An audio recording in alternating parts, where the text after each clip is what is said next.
Huh. There's a reaction to blood on this screw that's securing the doorknob. The screw seems rather loose as well.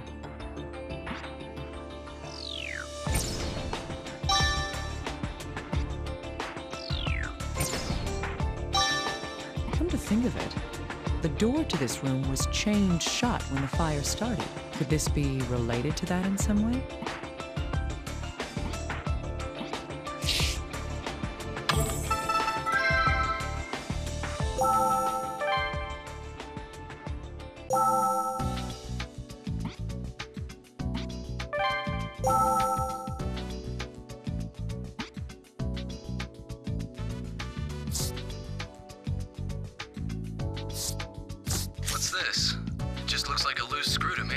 Think harder, little guy. How was the room when the firefighters arrived at the scene? The entrance was closed, but was it completely inaccessible?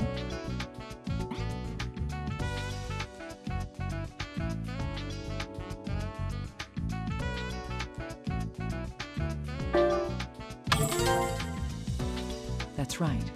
The chain on the door had been attached, but the door itself wasn't locked.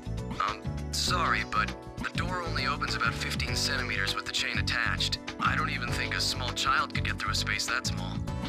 You're so unimaginative. Flex your mind and think about it. Listen to me. What I'm trying to tell you is...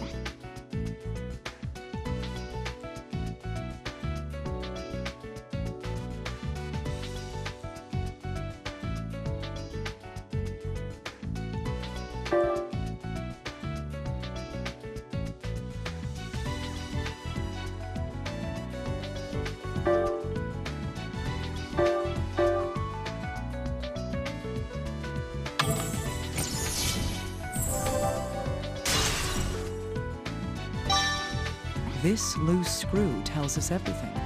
With the screw removed, the entire plate on the door can be swiveled around by the doorknob. The plate itself is about 20 centimeters long, so the gap increases to almost 35 centimeters. How big does somebody have to be that he couldn't fit through a space that size? Oh, I see now. That's more than enough room to get past the door. So the killer just screwed the plate back on from the outside after he left the room then. I think that's the most likely explanation. But the killer was in plain sight once he was outside the door. He wanted to finish quickly. The killer couldn't completely tighten the screw and left the area as we found it. Wow, that proves that this isn't quite the locked room mystery we thought it was. Huh. Still, this doesn't help us figure out who the killer is. I need to investigate the situation in more detail.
Dr. Kimishima, we've identified the blood on the screw. It's a DNA match with the victim, Dennis Taylor. Why would his blood be there of all places?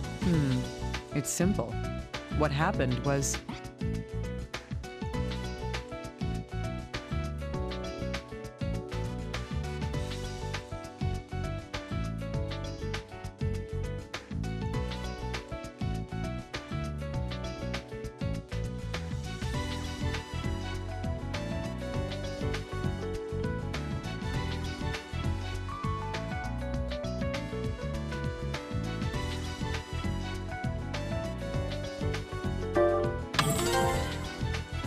That's right.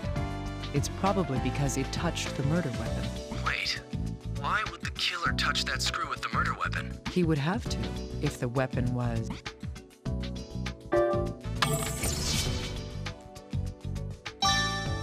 Yes, a screwdriver.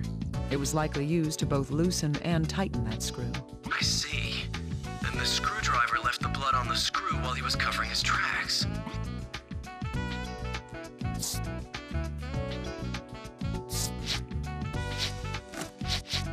Yes. These pieces of information are hiding an important fact. I didn't notice because the bleeding had stopped completely, but this isn't a bruise.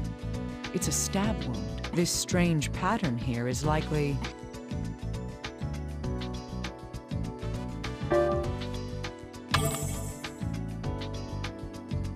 I can't mess around anymore. It's time to get serious.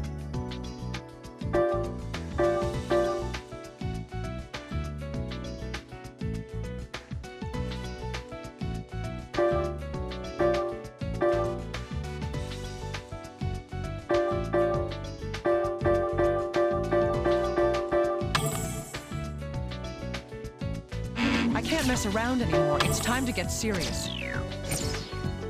Yes, that's right. It's indisputable evidence that the weapon was jammed in so deeply that the grip left a bruise.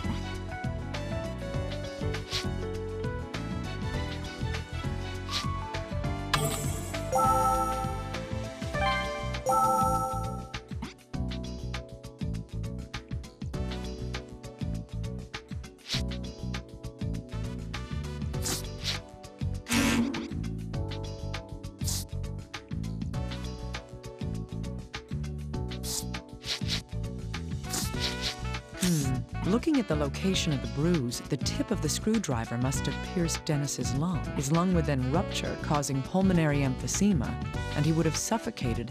This explains the spots of hemorrhaging in the corpse's eyes. What actually happened that day is slowly coming to light now.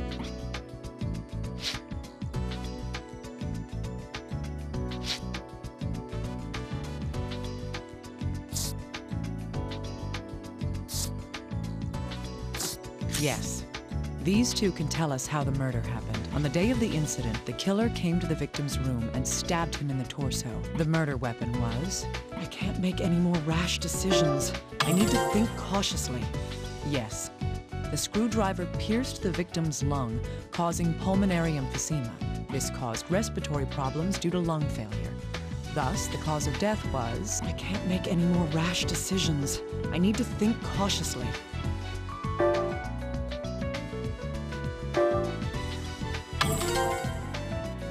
After this, the killer moved the victim to the bed. This is most likely because I can't make any more rash decisions. I need to think cautiously.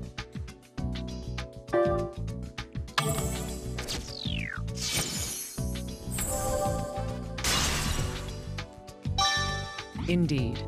The murderer then arranged the corpse to make the death appear to be a suicide. That is what I believe took place, according to the evidence we have gathered.